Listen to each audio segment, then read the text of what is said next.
તમે ક્યારેય વિચાર્યું છે કે હજારો કિલોમીટર દૂર ચાલી રહેલું એક યુદ્ધ સીધું તમારા રસોડાના બજેટ અને આપણા ખેડૂતોના ભવિષ્ય પર કેવી રીતે અસર કરી શકે? ચાલો આજે આ જ અદૃશ્ય કડીને જોડીએ, હોર્મુઝથી આપણા હળ સુધી. ઈરાન ઇઝરાયલ યુદ્ધ અને ગુજરાતના ખેડૂતો. પહેલી નજરે તો લાગે કે આ બે વચ્ચે વળી શું સંબંધ હોઈ શકે, બરાબર ને? પણ વાસ્તવિકતા એનાથી સાવ અલગ છે. આજે આપણે આ જ ગૂંચવણને ઉકેલવાના છીએ. તો ચાલો શરૂ કરીએ. જુઓ, આ લડાઈ માત્ર સરહદો પર નથી લડાઈ રહી, એની અસર આપણા અર્થતંત્રના મૂળ સુધી પહોંચી રહી છે. અને એની ઝપટમાં સીધા આવી રહ્યા છે આપણા ખેડૂતો અને આપણા જેવા સામાન્ય લોકો. આપણે જ્યારે ટીવી પર યુદ્ધના સમાચાર જોઈએ છીએ ત્યારે એવું લાગે કે આ બધું આપણાથી બહુ દૂર થઈ રહ્યું છે. પણ હકીકતમાં એ યુદ્ધની આગની ગરમી હવે ધીમે ધીમે આપણા ખેતરો અને બજારો સુધી પહોંચી રહી છે. આ આખી વાતને સમજવા માટે આપણે દુનિયાના નકશા પર એક ખાસ જગ્યાએ જવું પડશે. એ જગ્યાનું નામ છે હોર્મુઝની સામુદ્રધુની. આખી સમસ્યાનું કેન્દ્રબિંદુ અહીંયા જ છે. પણ હોર્મુઝ પર જઈએ એ પહેલાં એક વાત જાણવી ખૂબ જરૂરી છે. ભારત ચીન પછી દુનિયામાં ખાતરનો બીજો સૌથી મોટો વપરાશકાર છે. અને આપણી ખેતી માટે જરૂરી યુરિયા અને ડીએપી જેવા ખાતરો માટે આપણે મોટાભાગે આયાત પર નિર્ભર છીએ, ખાસ કરીને ગલ્ફ દેશોમાંથી આવતા ખાતર પર. તો આ હોર્મુઝની સામુદ્રધુની છે શું? સરળ ભાષામાં કહીએ તો આ એક દરિયાઈ હાઈવે છે, એકદમ વ્યસ્ત અને સાંકડો. દુનિયાભરના તેલ અને ગેસના મોટા ભાગના જહાજો અહીંથી જ પસાર થાય છે. અને ખાતર બનાવવા માટે જે મુખ્ય વસ્તુ એટલે કે કુદરતી ગેસ જોઈએ એ પણ અહીંથી જ આવે છે. એટલે જ આ રસ્તા પર જરાક પણ ગડબડ થાય તો આખી દુનિયાનું અર્થતંત્ર હચમચી જાય. આ આખી પ્રક્રિયા એક સાંકળ જેવી છે. પહેલી કડી ગલ્ફ દેશોમાંથી ગેસ નીકળ્યો, બીજી કડી એ હોર્મુઝના રસ્તે જહાજમાં ભારત આવ્યો, ત્રીજી કડી એમાંથી યુરિયા ખાતર બન્યું, અને ચોથી કડી એ આપણા ખેડૂતના ખેતર સુધી પહોંચ્યું. હવે વિચારો, જો યુદ્ધને કારણે આ બીજી કડી જ તૂટી જાય તો શું થાય? આખી સાંકળ જ તૂટી પડે ને. અને જેવી એ સપ્લાયની સાંકળ તૂટે છે એની સૌથી પહેલી અને સૌથી ખરાબ અસર આપણા ખેડૂતો પર પડે છે.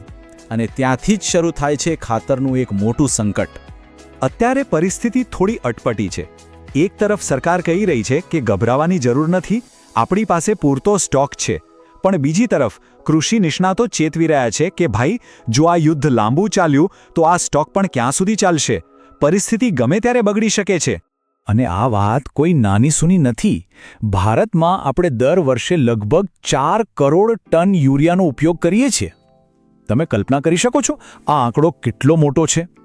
આટલી મોટી જરૂરિયાત સામે સપ્લાયમાં નાનકડો ઘટાડો પણ બહુ મોટી સમસ્યા ઊભી કરી શકે છે. આ ખાલી આંકડાઓની વાત નથી, આ ખેડૂતોની સાચી ચિંતા છે. પંજાબ અને હરિયાણાના ખેડૂતો કહી રહ્યા છે કે અત્યારનું તો ચાલી જશે, પણ ભવિષ્યનું શું? જો આ લડાઈ ચાલુ રહી તો આવતા વાવણીના સમયે અમારું શું થશે? આ ડર એકદમ વાસ્તવિક છે. હવે આ સમસ્યા માત્ર ખેતર પૂરતી સીમિત નથી રહેતી. આની અસર ખેતરના શેઢાથી નીકળીને સીધી આપણા ઘરના રસોડા અને આપણી થાળી સુધી પહોંચે છે. ચાલો જોઈએ એ કઈ રીતે. આ બધું એક ડોમિનો ઇફેક્ટ જેવું છે. જેમ એક પત્તું પડે અને એની પાછળ આખી લાઈન પડી જાય, બસ એવું જ અહીંયા થઈ રહ્યું છે. યુદ્ધભૂમિ પર શરૂ થયેલી એક ઘટનાની અસર છેક બજાર સુધી પહોંચે છે. તો સૌથી પહેલું ડોમિનો પડ્યું યુદ્ધનું.